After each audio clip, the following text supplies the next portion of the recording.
Let's take a look at the self-healing feature in Endtest.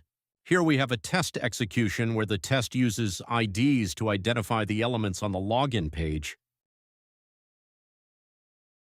These are the actual steps from the test. This is the website where the test was originally executed. If we inspect the elements, we can see those ID attributes.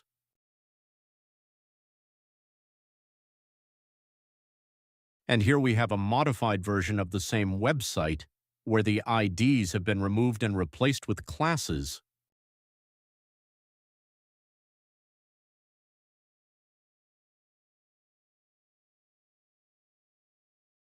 Let's update the test so it runs on the modified website.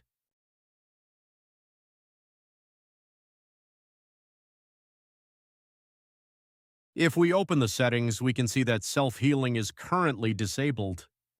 Let's run the test without self-healing first so we can see what happens.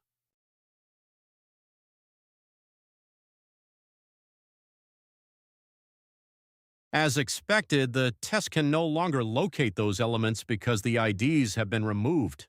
That's why we're seeing these errors. Now let's enable self-healing. And let's run the test again.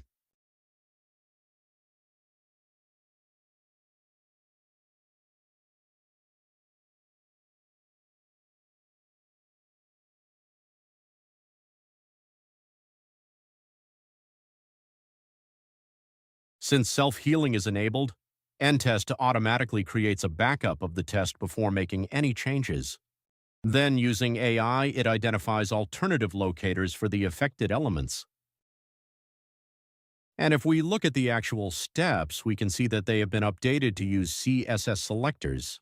So the next time this test runs, it will use those CSS selectors directly.